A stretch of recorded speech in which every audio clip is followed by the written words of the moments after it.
Goodbye. Goodbye. Goodbye. Goodbye. Goodbye. My husband has been a morning anchor for many years on television, so I can attest to the fact that you really nail this role as a cantankerous anchorman. Oh, thank you. Do you watch a lot of morning television yourself, and if so, did you fashion yourself after anyone? No, I didn't fashion myself after anyone. I really was there to serve the story and to be the third worst person in the world. And he's a very self-satisfied, smug, difficult guy. And I don't know anybody like that. Do you? No. I don't. Definitely not in morning television. It's not dysfunctional. But it's not.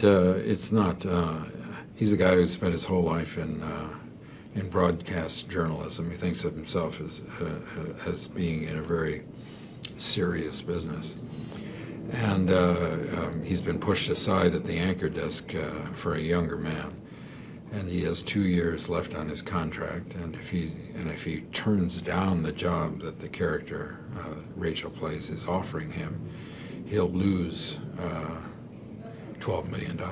So it's his greed that compels him to submit to doing morning television, but he's not happy about it. And part of the reason he's not happy because he's working with a co-anchor who sort of does this fluff journalism, in Pomeroy's opinion. Right. And you worked with Diane Keaton. Tell me, what was the vibe like working with her and on set? Well, I of course, I had never had a chance to meet Diane. We'd, been working in the same business, different branches of the business. I think she was in the intellectual branch and I was in the running, jumping, and falling down branch.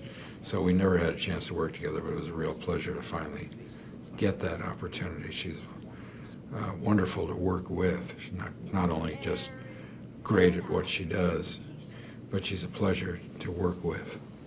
And one of my very favorite scenes in the movie was highlighted with two of our very own CBS, Bob Schieffer and Morley Safer. Yeah. What was that like with you, and did they have any jewels of wisdom for you from the trenches? No, but they had some really bad jokes. No, it was fun to sit around with them. They're of course, the experience and wisdom that they have to offer is very deep. Broad, but we didn't go there. We were really just had a couple hours to sit around while they were lighting us, and they're delightful. As you said earlier, you've done so many roles where you're jumping and doing all of these action films. Tell me, what does it feel like to be associated with films like Star Wars, Indiana Jones? You're such an iconic figure that's going to live on forever and ever. All generations know you. What's that like? I don't take it personally. It's, I've just been lucky to be in some films that are very successful, and it's enabled me to have the opportunity to do a broad range of other films that I probably wouldn't have had the opportunity to do if it weren't for the success of those films. And just ask you very quickly, any plans to bring Indiana out of retirement? George is working on an idea, and hopefully it'll come to fruition, and it'll be something that the three of us can agree on, and I'd love to do another. And we look forward to it. For Thank the you. time being, the film is Morning Glory. Harrison Ford, thank you so much. Thank you.